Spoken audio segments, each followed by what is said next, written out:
네, 반갑습니다. 이 시간 예배의 자리에 오신 여러분들을 진심으로 환영하고 축복합니다.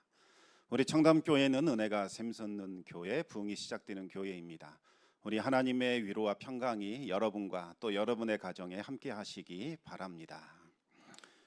K-팝이나 K-드라마와 같은 이 콘텐츠를 통해서 한국 문화가 세계로 널리 퍼지고 있고 또 한국에 대한 세계인들의 관심이 크게 늘어나고 있습니다. 이제는 한류라는 말이 전혀 낯설지 않고 당연하게 받아들여지고 있는 상황입니다. 그런데 미국에서 이 태권도 열풍이 만만치 않다고 합니다. 미국의 학부모들이 한국의 태권도에 열광한다는 거죠.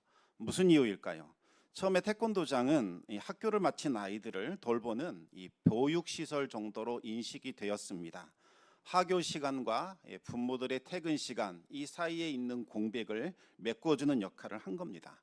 우리나라 태권도장이 했던 그 역할을 그대로 한 거지요. 태권도장의 승합차가 이제 하교 시간에 맞춰서 학교 정문에 있으면 하교한 아이들이 이 차에 탑니다. 그 아이들을 데리고 도장으로 오지요. 그리고 한국식 간식을 아이들에게 먹입니다. 태권도 수업이 마치면 곧바로 집으로 가지 않고 학교 숙제도 하고 또 방과 후 활동도 하게 됩니다. 전문가를 통해서 수학이나 미술과 같은 또 부족한 부분들을 공부하고 다른 친구들과 어울리면서 즐거운 시간을 보냅니다. 이렇게 도장에서 할 일을 다 끝내고 집으로 돌아가면 너무나 피곤해서 그냥 잠이 든다고 합니다. 부모의 입장에서는 얼마나 좋겠습니까? 이것만으로도 미국의 학부모들이 열광할 만합니다. 그런데 부모들이 좋아하는 수준을 넘어서 이 감동을 받는 부분이 있다고 합니다. 그것은 바로 인성교육과 예절 교육입니다. 태권도는 단순히 싸우는 기술을 알려주는 것이 아니라 심신훈련과 예절과 공동체 생활을 강조합니다. 좋은 인성을 해망할 수 있도록 도와주고 세상을 살아갈 때 찾아오는 어려움들과 고난들을 극복할 수 있도록 도와주지요. 태권도에는 5대 정신이 있습니다. 예의, 염치, 인내, 극기, 백절불굴입니다. 예의라는 것은 말투나 몸가짐을 통해서 상대방을 향한 존경심을 드러내는 건데 어른을 공경하고 상대방을 존중하지요. 염치라는 것은 부끄러움을 아는 겁니다. 신세 지거나 민폐 끼쳤을 때에 미안함을 가집니다. 누구나 실수할 수 있지요. 빨리 잘못을 인정하고 부끄러움을 느껴 다시 반복하지 않는 것이 중요합니다. 인내는 괴로움이나 어려움을 참고 이기는 겁니다. 태권도 수련은 마냥 즐거움만은 아닙니다. 힘들고 어렵습니다. 하지만 포기하지 않고 이겨냄으로써 신체적으로 또 정신적으로 큰 성장을 이루게 되지요. 극기라는 것은 자신의 감정이나 욕심이나 충동을 의지로 눌러 이기는 것을 말합니다. 감정이 앞설 때에 충동적인 욕심을 참지 못할 때에 우리는 큰 실수를 하고 돌이킬 수 없는 후회를 하게 됩니다. 태권도는 이처럼 극기를 훈련해서 자기 통제 능력을 길러줍니다. 그리고 마지막으로 백절불굴은 말 그대로 100번 꺾여도 굴하지 않는 강인한 정신을 말합니다. 우리는 일상생활에서 크고 작은 어려움들을 만나게 되고 또 인생을 살다 보면 고난과 역경을 만나게 됩니다. 평소 수련을 통해서 백절불굴의 정신을 갖추게 되면 그것을 극복하고 성취감을 가질 수 있습니다. 미국의 학부모들도 태권도장을 방문하여 아이들이 수련하는 장면을 참관할 수 있습니다. 그러면 아이들이 감사의 마음을 담아서 예를 갖추어 어머니에게 또 아버지에게 큰 절을 올리게 됩니다. 이런 일은 미국에서는 존재하지 않는 일이죠. 그래서 부모는 감동을 받아 서로 얼싸안고 울게 됩니다. 한순간에 태권도장이 울음바다가 되어버립니다.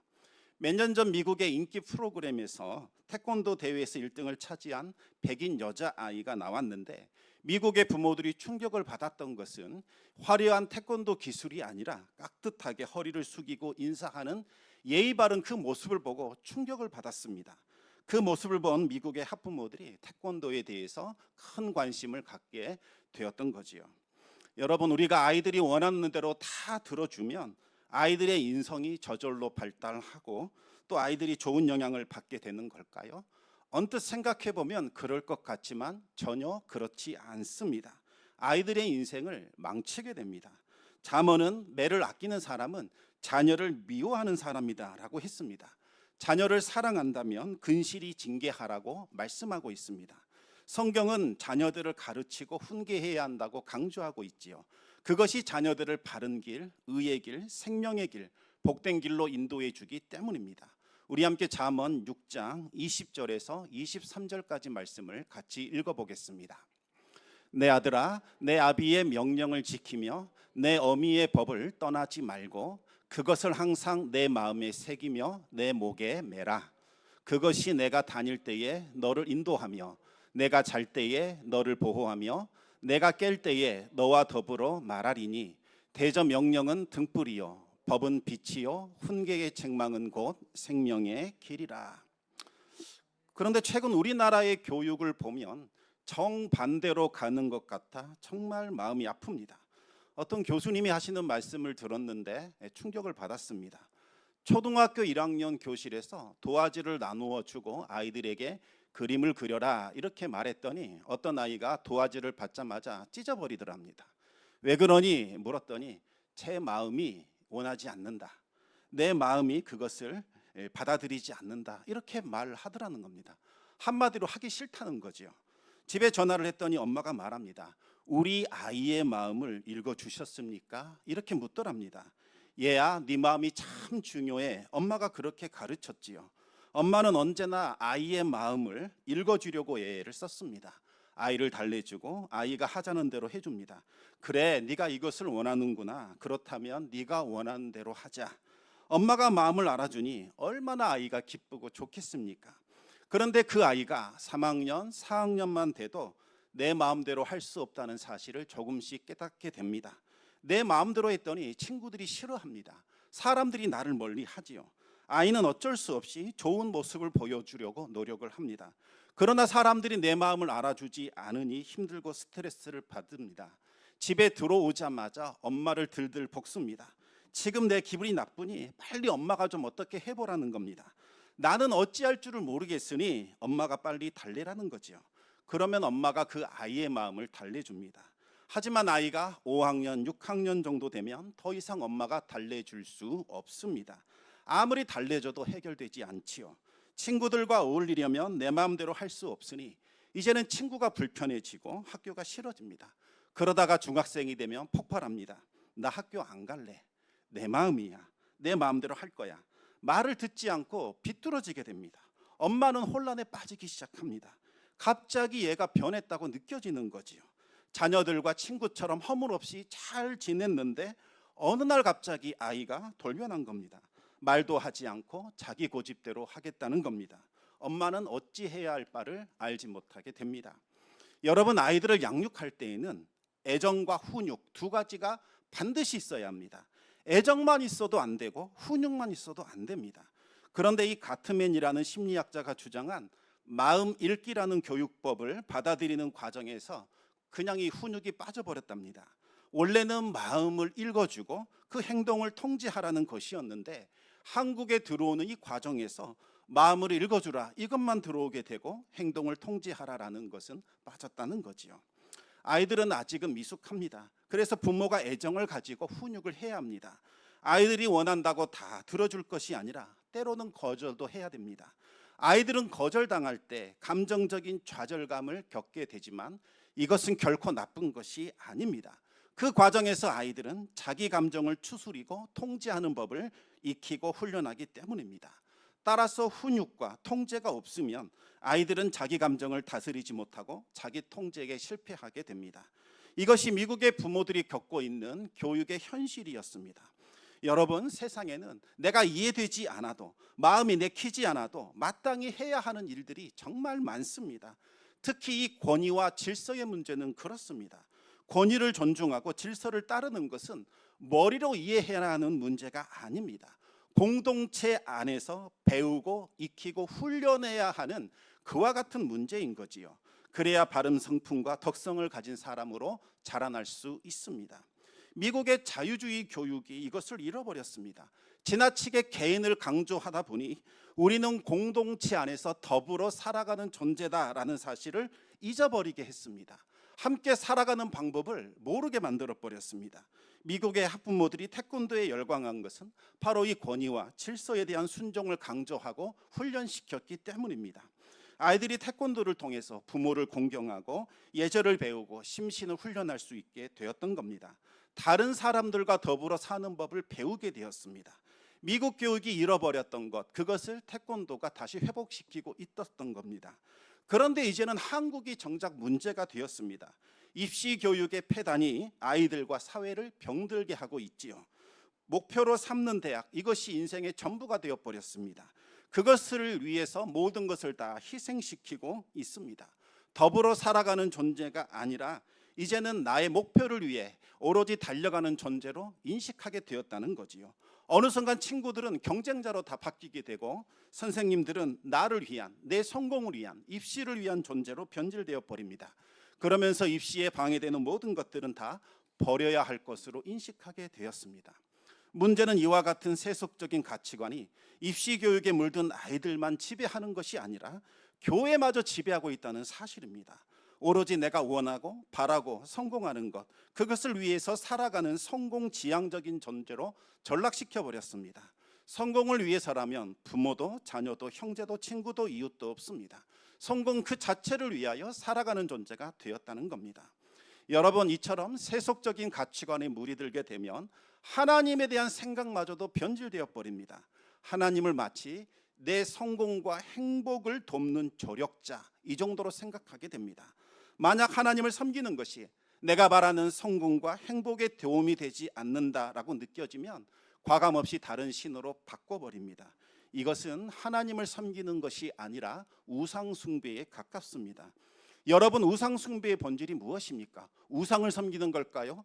아닙니다. 자신의 욕망과 자신의 탐욕을 섬기는 겁니다. 그것을 이루어줄 헛된 신을 만들어 놓고 그 신을 경배하는 겁니다. 바꾸어 말하면 실상은 나의 탐욕과 욕망을 섬기는 거지요. 겉으로는 하나님을 섬기는 것처럼 보여도 실제로는 우상 섬기듯이 하나님 섬기는 분들이 있습니다.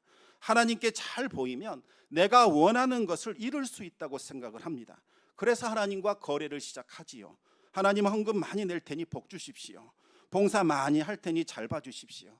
예배에 빠지지 않을 테니 성공하게 해주십시오. 하나님을 진실하게 섬기는 것이 아니라 하나님을 내 욕망과 탐욕을 채워줄 도우미 정도로 부리려고 하고 있는 겁니다. 이와 같은 사람은 아직 하나님과 관계를 맺지 못한 사람입니다. 마술사 시몬을 한번 생각해 보시기 바랍니다. 그는 사마리아라는 지역에서 마술을 통해서 사람들을 현혹시켜 먹고 살아가던 사람이었습니다. 그런데 전도자 빌립이 나타나더니 복음을 전하면서 놀라운 기적을 일으키게 됩니다. 그것을 보고 깜짝 놀랐습니다. 왜냐하면 전도자 빌립을 통하여 나타난 기적은 눈속임이 아니라 진짜였기 때문입니다. 그날 이후로 이 시몬은 빌립의 그 능력을 얻기 위하여 졸졸 따라다니게 됩니다. 다른 사람의 눈에는 예수님을 믿고 따르는 성도처럼 보였을지도 모릅니다. 하지만 이 시몬의 정체는 베드로와 요한을 통하여 완전히 드러나게 됩니다. 예루살렘 교회가 사마리아에 있는 성도들의 영적 상태를 점검하라고 두 사람을 보냈습니다. 그런데 와서 보니 대다수가 세례를 받긴 했지만 성령의 인도함을 따라 살지는 못하고 있었습니다. 그래서 베드로와 요한이 성령 받기를 기도한 후에 안수를 합니다. 그러자 각 사람에게 성령이 충만하게 임하면서 성령에 지배되는 삶을 살게 됩니다. 그 모습을 본 시몬이 본색을 드러내지요. 돈을 줄 테니 그 권능 나에게 주십시오 말을 합니다. 안수하는 사람에게 성령이 탁 하고 임해서 그들이 변화되는 그 권능을 달라는 겁니다. 시몬은 하나님께 관심이 없고 단지 유명해져서 돈 많이 벌어 잘 먹고 잘 사는데 여기에 관심이 있었던 겁니다. 베드로가 마술사 시몬을 꾸짖었습니다. 네가 하나님의 선물을 돈 주고 살 줄로 생각하였느냐? 내 은과 함께 네가 망할지어다. 하나님 앞에서 마음이 바르지 못하니 너는 하나님과 아무 관계도 없다. 네가 얻을 분깃도 없다. 너의 악함을 회개하고 주께 기도하라. 그러면 혹시 하나님이 내 마음에 품은 것을 사하여 주실지도 모른다. 내가 보니 너는 악독이 가득하며 불의에 매인 바 되었도다. 한마디로 시몬은 하나님의 자녀가 아니요 구원과 거리가 먼 사람이라는 겁니다. 물론 처음에는 하나님을 잘 모르기 때문에 내가 원하는 것을 얻기 위하여 하나님을 찾을 수 있습니다. 하지만 하나님이 어떤 분인지를 알게 되고 신앙이 성숙해지면 하나님 그분을 찾게 되는 거지요. 하나님 손에 들려있는 선물에 현혹되는 것이 아니라 하나님 그분을 찾게 됩니다. 이것을 하나님의 얼굴을 구한다고 표현을 합니다. 바로 그때부터 하나님과의 관계가 시작이 되는 겁니다. 하나님을 나의 주, 나의 왕으로 고백하게 됩니다. 이제는 하나님이 좋아서, 하나님을 사랑해서, 하나님이 너무 보고 싶어서 예배의 자리에 나오게 되는 겁니다. 하나님의 음성이 듣고 싶고 하나님의 임재를 듣고 싶어집니다. 마치 사랑하는 연인을 대하듯이 하나님을 대하게 됩니다. 여기에서부터 하나님과의 첫사랑이 시작이 되는 거죠. 여러분, 원숭이 실험 아십니까? 심리학 박사가 이제 막 눈을 뜬 아기 원숭이를 상자 안에 집어다 놓고 관찰을 했습니다. 상자 안에는 두 개의 가짜 엄마가 있었습니다. 한 엄마는 이 젖병을 품고 있는 이 차가운 철사로 만든 철사 엄마고, 다른 엄마는 따뜻하고 포근한 이 헝겊으로 만든 헝겊 엄마였습니다. 이 박사는 생각합니다. 진화론을 믿고 있었기 때문에 생명체는 자기 생존에 유리한 곳으로 갈 것이다. 왜 아이들이 엄마를 찾느냐? 엄마가 젖을 주기 때문에, 그 음식 때문에 가는 것이다 생각을 했던 겁니다. 그런데 이 애기 원숭이는 헝겊 엄마에게 달라붙어서 꿈쩍도 하지 않았습니다. 배고플 때 잠깐 우유만 먹고 또다시 다가와서 헝겊 엄마에게 매달려 있었습니다. 헝겊 엄마를 치워버렸더니 철사 엄마에게 가는 것이 아니라 구석에 웅크리고 벌벌 떨며 겁에 질려하는 모습을 보였습니다. 우유가 그리워서 엄마를 찾은 것이 아니라 포근하고 따뜻한 품, 그 엄마의 사랑이 그리워서 엄마를 찾았던 거지요. 자신이 원하는 결과가 나오지 않자 화가 난 박사는 애기 원숭이가 헝겊 엄마에게 갈 때마다 철사로 막 찔러대고 찬물을 끼얹기 시작을 했습니다. 어떻게 되었을까요? 애기 원숭이는 기어이 헝겊 엄마에게 달라붙었습니다. 송곳에 찔리는 고통으로 괴로워 울면서도 헝겊 엄마에게 매달리더라는 겁니다. 여러분, 이것이 무엇을 말하는 걸까요? 살아있는 생명체의 가장 큰 고통은 배고픔도 찔림도 아니라 사랑이 끊어져 버린 외로움과 고독이라는 겁니다. 하나님의 사랑을 경험하게 되면 하나님 손에 붙들려 있는 그 먹이에 이끌리지 않고 하나님 품속에 감추어진 그 사랑에 이끌리게 됩니다. 이제부터는 하나님의 얼굴을 구하게 되지요. 하나님의 음성을 듣고 싶고 하나님의 손길을 느껴지고 싶습니다. 만약 여러분 안에 이와 같은 마음이 없다면 지금 제대로 신앙생활하는 것 아닙니다. 십자가 사랑으로 다시 돌아가서 거기에서부터 시작하시기 바랍니다.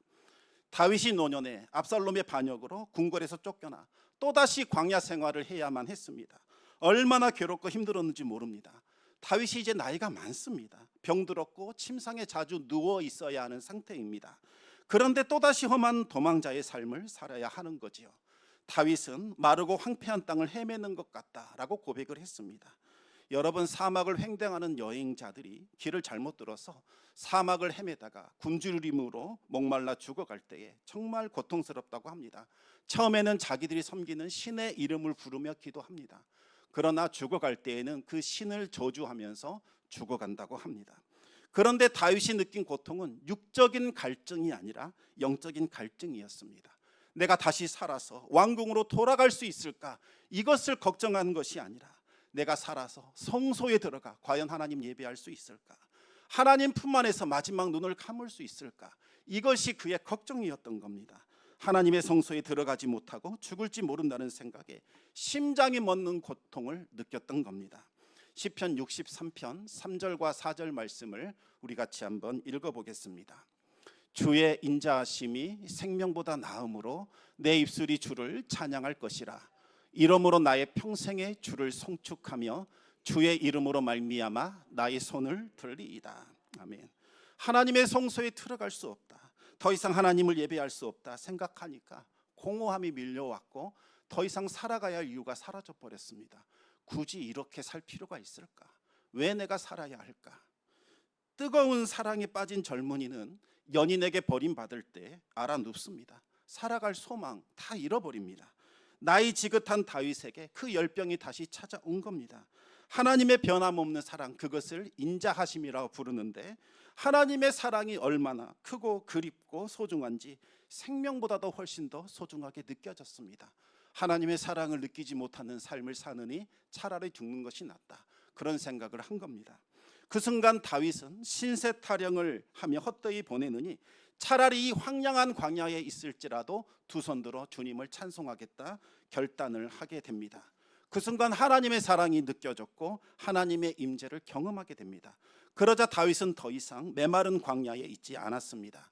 골수와 기름진 음식이 가득 찬 잔치자리에 앉아 있게 되었습니다. 다윗의 영혼에는 큰 기쁨과 만족이 차고 넘쳤습니다. 시편 63편 5절에서 7절까지 말씀을 우리 계속해서 읽어보겠습니다. 골수와 기름진 것을 먹음과 같이 나의 영혼이 만족할 것이라. 나의 입이 기쁜 입술로 주를 찬송하되 내가 나의 침상에서 주를 기억하며 새벽에 주의 말씀을 작은 소리로 읊조릴 때에 하오리니 주는 나의 도움이 되셨습니다. 내가 주의 날개 그늘에서 즐겁게 부르리이다. 아멘. 목마름과 갈증이 있는 메마른 광야에서 하나님을 예배했더니 잔치자리에 앉아 있는 것 같은 풍성함과 만족함을 맛볼 수 있었습니다. 어미새가 새끼를 덮은 같이 하나님의 큰 날개로 자신을 덮어주는 신비한 체험을 경험하게 됩니다. 큰 기쁨과 즐거움을 얻을 수 있었습니다. 이것이 바로 하나님을 예배하는 성도들이 누리는 천국의 소망이요 천국의 기쁨입니다. 하나님이 주시는 평안과 기쁨은 세상이 주는 것과 다릅니다. 세상이 주는 평안과 기쁨은 소유로부터 나옵니다. 소유할 때 기쁨이 옵니다. 소유하지 못하면 불안하고 두려워집니다. 그래서 소유에 집착하지요. 돈이나 명예나 권력이나 인기나 구독자의 숫자에 집착을 하게 됩니다. 하지만 그 소유가 주는 행복과 평안은 잠시 잠깐이요 일시적입니다. 더 큰 공허함이 나타나게 돼서 더 큰 것을 바라고 더 큰 것에 집착하게 됩니다. 하지만 성도들이 누리는 기쁨과 평안은 소유가 아니라 하나님과의 관계에서 나오는 것입니다. 기도응답으로 받은 물건 그 자체가 기쁨을 주는 것이 아니라 그것을 주신 하나님 때문에 기쁨과 평안을 누리게 되는 거지요. 하나님과의 깊은 관계 속으로 들어가게 되면 세상이 줄 수도 없고 세상이 알 수도 없는 천국의 기쁨과 평안을 누리게 됩니다. 베드로와 야고보와 요한을 생각해 보시기 바랍니다.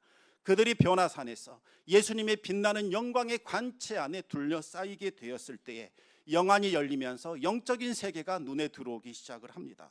얼마나 기쁘고 황홀했던지 내려가지 말고 여기에다 초막셋을 짓고 영원히 이곳에서 삽시다. 너무나 좋습니다. 지금 죽어도 여한이 없습니다. 그들이 맛본 천국의 기쁨이었던 겁니다. 신앙생활에서 가장 큰 축복은 기도응답이나 선물 그 자체가 아닙니다. 하나님을 만나고 하나님을 경험하게 되는 것, 이것이 가장 큰 선물이요 기쁨인 겁니다. 우리 성도들은 삶의 전 영역에서 하나님의 임재를 느끼며 살아가야 합니다. 하나님이 없이는 저는 단 한순간도 살 수 없습니다. 그 고백이 날마다 우리의 삶 속에서 나타나야 합니다. 하나님 앞에 서 있는 존재, 하나님의 현존을 느끼는 존재, 코람데오로 살아가야 합니다. 지난주에도 말씀드렸듯이 코람데오는 하나님 앞에서라는 뜻이 있습니다. 하나님 앞에 서 있는 것처럼 말하고 행동하고 생각하면서 살아가라는 거지요. 코람데오가 무엇인지를 보여주는 말씀이 있습니다. 골로새서 3장 23절에서 25절까지 말씀을 우리 같이 읽어보겠습니다. 무슨 일을 하든지 마음을 다하여 주께 하듯 하고 사람에게 하듯 하지 말라. 이는 기업의 상을 주께 받을 줄 아나니 너희는 주 그리스도를 섬기느니라. 불의를 행하는 자는 불의의 보응을 받으리니 주는 사람을 외모로 취하심이 없느니라. 아멘. 무슨 일을 하고 무슨 말을 하든지 주님께 하듯이 하는 겁니다. 그러면 반드시 주님께서 보상해 주십니다. 주님께 하듯이 누군가에게 물 한 잔 대접하고 따뜻한 말을 하고 위로하면 반드시 주님이 갚아주시지요. 주방 봉사자들은 주님께 점심 한 끼 대접하듯이 주방 봉사하시기 바랍니다. 예배위원들은 주님을 맞이하듯이 성도들을 맞이하시기 바랍니다. 성가대원들은 주님 앞에서 찬양하듯이 연습하고 또 찬양하시기 바랍니다. 교사들은 주님을 대하듯이 학생 한 명 한 명 소중히 여기고 돌보시기 바랍니다. 주님이 반드시 보상해 주십니다. 주님의 보상은 천국 가야만 받는 것 아닙니다. 이 땅에서도 주어집니다. 주님이 주시는 수많은 보상 중에서 가장 큰 보상이 무엇일까요? 그것은 바로 주님이 함께 하는 겁니다. 주님의 임재를 느끼는 겁니다. 그리고 주님의 음성을 듣는 거지요. 고맙다 아들아 딸아, 내가 너의 섬김을 기쁘게 받았다. 내가 너를 사랑한다. 그 음성을 들을 때 눈물이 핑 하고 돌게 됩니다. 가슴이 벅차오르고 말할 수 없는 기쁨과 감격과 희열을 느끼게 됩니다. 만약 주방 봉사를 했는데도, 예배위원으로 섬겼는데도, 찬양대를 섬기고 교회에 이런저런 일에 수고를 했는데도 이런 위로가 없다면 여러분의 봉사를 점검하셔야 합니다. 주님께 하듯이 하고 있는지 살펴보라는 겁니다. 나의 만족과 나의 기쁨을 위해 한 것이 아닌지 돌아보셔야 합니다. 어쩌면 하나님의 일을 사람의 일로 바꿔버린 것일 수도 있습니다. 하나님은 그와 같은 섬김과 봉사는 받지 않으십니다. 도리어 책망하십니다. 주님께 하듯이 할 때에 하나님이 그 섬김을 기쁘게 받으시고 그 심령 가운데 천국의 기쁨과 천국의 평안으로 채워주시는 겁니다. 여러분, 이와 같이 사는 것이 바로 경건입니다. 경건은 한마디로 하나님 앞에 두려워 떠는 것이지요. 주님께 하듯이 말하고 생각하고 행동하고 섬기는 것입니다. 주님 앞에 할 수 없는 말은 하지 않고, 주님 앞에 할 수 없는 생각은 하지 않고, 주님 앞에 할 수 없는 행동은 하지 않는 것, 주님 앞에 할 수 없는 거짓된 섬김은 삼가는 것, 이것이 바로 경건이지요. 여러분, 경건은 타고나는 것이 아니라 훈련하는 겁니다. 태권도 수련을 하듯이 날마다 주님을 의식하며 훈련해야 합니다. 내가 하고 싶은 대로 말하고 생각하고 행동하는 것이 아니라 주님을 의식하면서 주님께 하듯이 말하고 생각하고 행동하는 거지요. 그렇게 하려면 먼저 주님께 여쭙고 말하고 행동해야 합니다. 경건을 훈련하며 살아가는 성도들에게 주시는 주님의 약속이 있습니다. 야고보서 4장 8절 말씀을 우리 같이 읽어보겠습니다. 하나님을 가까이 하라. 그리하면 너희를 가까이 하시리라. 죄인들아, 손을 깨끗이 하라. 두 마음을 품은 자들아, 마음을 성결하게 하라. 경건의 훈련을 통하여 하나님께 가까이 나아가는 그 사람, 하나님이 그에게 가까이 다가오십니다. 하나님이 그를 사로잡아 주시고 하나님의 영광과 존귀와 기쁨으로 채워주십니다. 로렌스라는 평신도 수도사가 있었습니다. 10대 시절 전쟁에 나갔다가 부상을 당해서 평생 발을 절어야 하는 신세가 됩니다. 이런 일 저런 일을 다 하다가 실패하고 나이 50이 넘어 이제 수도원의 주방 일을 맡게 되었습니다. 다리가 불편하니까 오래 서 있을 수가 없지요. 그러나 최선을 다했습니다. 부엌을 작은 천국이다 이렇게 생각을 하면서 음식 하나하나에 심혈을 기울였습니다. 수도사들이 맛있게 음식을 먹으면 기뻐했습니다. 하나님, 저의 부족한 솜씨로 귀한 천사들을 섬길 수 있게 해주셔서 감사합니다. 작은 일도 사명을 가지고 하면 소중한 일이 된다고 믿고 반찬을 만들고 국을 끓이고 접시를 닦고 부엌을 청소하기 시작합니다. 그렇게 20년을 한결같이 했더니 놀라운 일들이 일어나게 됩니다. 수도사들이 그 평신도에 불과한 그를 존경하여 수도원 원장 후보로 추천을 한 겁니다. 당시에는 성직자가 아닌 평신도는 원장 후보가 될 수 없었습니다. 하지만 그 관례를 깨트리고 수도사들의 열렬한 지지 속에 최초로 평신도 출신의 수도원 원장이 탄생하게 되었습니다. 여러분, 수도원 원장 되는 것도 놀라운 기적이지만 그보다 더 큰 기적을 날마다 경험했습니다. 주님께 하듯이 섬길 때마다 성령의 임재가 강력하게 나타난 겁니다. 설거지를 하더라도 이 청소를 하다가도 성령의 임재에 사로잡혀 마룻바닥에 엎드려 주님을 경배했습니다. 성령의 그 충만한 은혜가 기름이 흘러내리듯이 온몸을 타고 흘러내리는 그 감격을 느끼게 되고 사랑의 음성을 들을 수 있게 되었습니다. 내가 너를 사랑한다. 너는 나에게 존귀한 자다. 내가 너와 함께한다. 날마다 그 음성을 듣게 된 거지요. 여러분, 성령의 임재는 오로지 그 한 사람만 느끼는 것 아닙니다. 곁을 지나가는 사람도 성령의 임재에 사로잡혀 휘청거리기 시작을 합니다. 제대로 서 있지 못합니다. 함께 대화하는 사람도 성령의 임재를 느끼는 겁니다. 그 사람의 얼굴만 쳐다봐도 성령의 임재에 참여할 수 있게 되었습니다. 그 사람들이 울먹거리면서 감격적으로 말을 합니다. 이곳에 하나님이 계십니다. 저는 그것을 느낍니다. 성령의 임재를 느끼지 못하십니까? 그렇게 말을 하더라는 겁니다. 성도 여러분, 경건에 힘쓰시기 바랍니다. 세상 사람들도 인성교육, 예절교육의 중요성을 알고 힘씁니다. 비록 그 배움의 과정이 힘들고 불편하고 어려울지라도 유익하다는 것을 알기에 힘써 훈련합니다. 육체의 연단이 이토록 중요할진데 경건의 유익은 얼마나 크고 더 중요하겠습니까? 우리 디모데전서 4장 6절에서 8절 말씀을 마지막으로 함께 읽겠습니다. 내가 이것으로 형제를 깨우치면 그리스도 예수의 좋은 일꾼이 되어 믿음의 말씀과 내가 따르는 좋은 교훈으로 양육을 받으리라. 망령되고 허탄한 신화를 버리고 경건에 이르도록 내 자신을 연단하라. 육체의 연단은 약간의 유익이 있으나 경건은 범사에 유익하니 금생과 내생의 약속이 있느니라. 아멘. 여러분, 경건은 범사에 유익합니다. 지금 우리가 살아가는 이 세상에도 말할 수 없는 복과 유익을 얻을 수 있습니다. 그러나 하나님 앞에 서면 더 큰 상급을 받게 될 겁니다. 하나님이 우리를 죄에서 건져내 주신 것, 그것만으로도 감사할 일입니다. 하지만 그것은 시작입니다. 그것에 만족하지 마십시오. 아직 더 훌륭하고 더 위대한 것이 우리를 기다리고 있습니다. 하나님이 주실 큰 은혜와 선물이 아직도 많이 남아 있다는 거지요. 경건은 그 은혜와 선물을 받아 누리고 경험하는 비결이자 열쇠입니다. 매일 매순간 하나님 앞에 서시기 바랍니다. 하나님 앞에 서 있다는 호람대오의 제사로 살아가기를 바랍니다. 하나님께 하듯이 말하고 생각하고 행동하시기 바랍니다. 이와 같은 경건의 훈련을 날마다 훈련하시기 바랍니다. 경건의 훈련을 통해서 하나님의 임재를 충만하게 경험하고 하늘에 속한 그 기쁨과 평안이 가득 차는 복된 성도의 삶을 사시기를 우리 주님의 이름으로 축원합니다. 기도하겠습니다.